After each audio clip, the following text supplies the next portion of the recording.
To report about the twin terrorist attack that took place on Tuesday. First, the attack on the president's advance team in Katsina, and the second, which is the attack on Kuje Medium Correctional Facility. I'm being joined at this time for further discussion on the security situation in Nigeria. A security expert and managing director, Beacon Consulting Limited, Dr. Kabir Adamu. These twin attacks, they are one attack too many, and it's reported actually that the DSS had notified of plans to launch attacks, but here we are. What's a reaction to this development? Very concerning developments. The two targets, what in security balance we call hard targets. You can also add that they are critical infrastructure in some sense. The Kuje Custodial Center, like you indicated, houses high-profile convicts and suspects. Now, the convoy of Mr. President, even though it's an advanced team, Mr. President is the #1 citizen of the country. His convoy is of national significance, similar to virtually every other, high-profile or critical infrastructure that we have. Now, the integrity of these two high-profile critical infrastructures have been violated. Now, for most of us, and like you indicated in your report earlier on, it is not just that the integrity was violated, but the fact that those who violated the integrity escaped almost unhurt. And that, unfortunately, presents a scenario where the possibility of further attacks by that same perpetrator, seeing that he has attempted such high-profile targets and he has succeeded, remains a huge possibility. So quite worrisome, really, both in terms of the short term as well as the immediate consequences of the development. We can also add that the fact that we've heard from the Minister of Defense, terrorists who are being held in the custodial center, the entirety have been freed. That too would have, unfortunately, a negative effect and consequence on Nigeria's counterterrorism campaign. These are terrorists who have not in any way surrendered, and they are going back to join the ranks of terrorist groups and to continue their activities.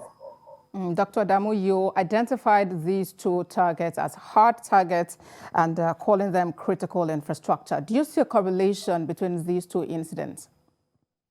For now, no. We don't have any intelligence at our disposal to suggest that the perpetrators, either worked hand in hand or that it was coordinated in any sense. Perhaps in the future, if there is any intelligence into that regard, but for now, there is none. The modus operandi, the fact that these are non-state actors, and the fact that they also targeted symbols of the state, perhaps is the only correlation I have at the moment. But in terms of whether it was carried out by the same group with the same motive, unfortunately, there is no intelligence for now suggesting that. All right, talking about the attack on the Kuje facility. Kuje is about 39 kilometers away from the Federal Capital Territory, the seat of power in the country. Are you in any way worried about this incident? So, just to mention that Kuje, as a suburb of Abuja, has for a very long time now been under the attack of these non-state actors. Residents have been abducted, not once, not twice, severally. The Commissioner of Police for the FCT has visited in an attempt to reassure residents. In fact, not too long ago, residents actually carried out a protest over the perceived inaction of the police. So that's, I think, a fact that we need to contend with. But to extend that attack to a protected area like a custodial center, a high-profile custodial center, is what has changed the dimension. Now, given the complex nature of the attack was a complex attack. They first detonated explosives before they followed through with active gunshots, and then they were able to enter the facility and free what they freed. And the fact that they were able to hold their ground from about 3 hours.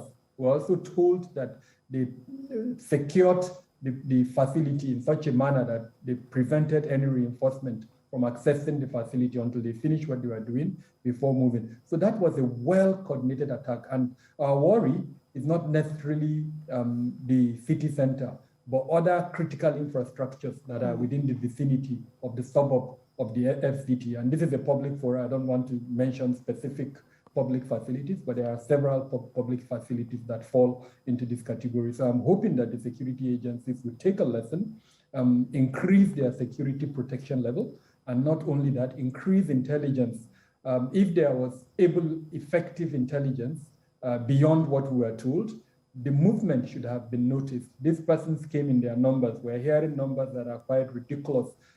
If we had credible intelligence, effective and efficient intelligence, having up to 100 persons moving at night should have been observed. And given the circumstances of Kuje, it should have informed the security agencies that something was about to happen and they should have responded effectively. So I'm hoping that all the critical infrastructure within that location, in that vicinity, I mean, this is not rocket science. Just put your simple mathematical set and draw a perimeter around all these vulnerable locations, and you would know which critical infrastructures fall into this vulnerable category. And the next thing to do is to increase their protection. Right, Dr. Kabir Adamu is a security expert and managing director, Beacon Consulting Limited. Thank you for sharing your thoughts with us on TVC News at 7. Thank you, Abusidi. Have a nice evening.